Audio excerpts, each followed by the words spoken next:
आगे देखते हैं डेफिनेशन ऑफ सिस्टम एनालिसिस, प्रणाली विश्लेषण की परिभाषा। तो प्रणाली विश्लेषण या सिस्टम एनालिसिस की परिभाषा है रोजर मैकलिन के अनुसार। इन्होंने बताया है प्रणाली विश्लेषण सिस्टम एनालिसिस प्रत्येक प्रणाली का अध्ययन करता है, मतलब कोई भी सिस्टम है उसकी स्टडी करता है तथा निदान के आधार पर ही सुधार की व्यवस्था करता है। यहाँ पे ये पॉइंट दिया है, तथा निदान के आधार पर ही सुधार की व्यवस्था करता है।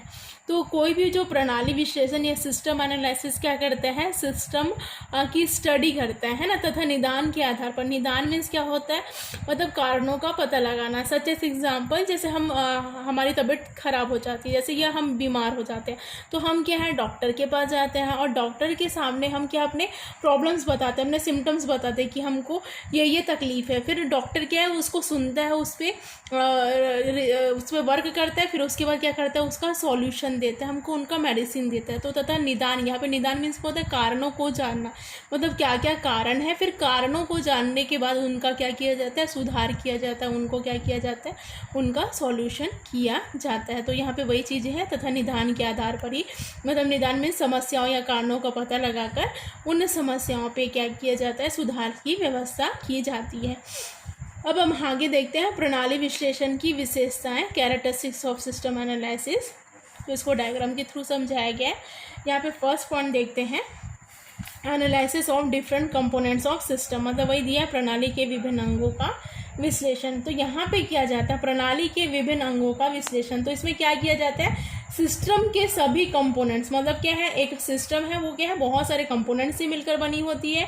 तो सिस्टम के सभी कंपोनेंट्स के वर्क्स, मतलब वो कैसे काम करते हैं, उनकी एक्टिविटीज़, उनके एम्स क्या है, उनके रिजल्ट क्या है, उनके कैपेबिलिटी आदि कार्यों की स्टडी करता है, आदि कार्यों की क्या करता है, विश्लेषण करता है। मतलब प्रणाली के सिस्टम के बहुत सारे कंपोनेंट्स किस प्रकार कार्य कर रहे हैं, किस प्रकार गतिविधि कर रहे हैं, किस प्रकार एम्स को प्राप्त कर रहे हैं कि नहीं कर रहे हैं, इनकी स्टडी करते हैं। फिर नेक्स्ट पॉइंट है वैज्ञानिक विश्लेषण, मीन्स साइंटिफिक एनालिसिस। मीन्स जो है सिस्टम एनालिसिस है वो किसी भी प्रॉब्लम की कैसे स्टडी करती है, साइंटिफिक एनालिसिस, मतलब किसी भी प्रॉब्लम की एनालिसिस करती है वो साइंटिफिक होनी चाहिए। साइंटिफिक मीन्स क्या है, क्या बोलते हैं, विज्ञान के सिद्धांतों पर आधारित होना चाहिए। प्रिंसिपल्स ऑफ साइंस के आधार पर क्या होनी चाहिए, बेस्ड होने चाहिए।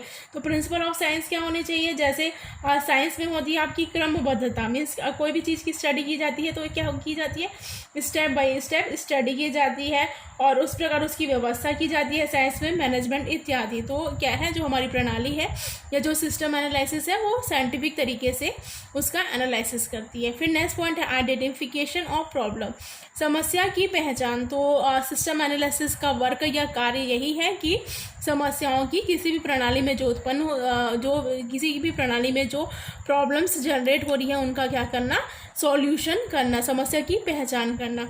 फिर नेक्स्ट है व्यवहारिक पक्ष को महत्व, इम्पोर्टेंस ऑफ प्रैक्टिकल एक्सेप्ट। तो सिस्टम एनालिसिस क्या है, वो व्यवहारिक पक्ष, मतलब व्यवहार में लाना, व्यवहारिक पक्ष को महत्व देती है। इसमें क्या है, जो प्रॉब्लम्स क्या बोलते हैं सिस्टम में जो जनरेट हो रही है उनका क्या है, वहीं पे उनको कारणों का पता लगाया जाता है, फिर सिस्टम अप्रोच के द्वारा उनका सॉल्यूशन किया जाता है।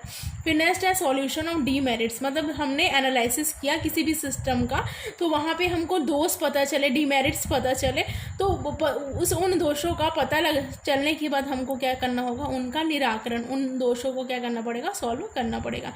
फिर नेक्स्ट है रिफॉर्मेशन इन वर्किंग सिस्टम, प्रणाली की कार्यप्रणाली में सुधार।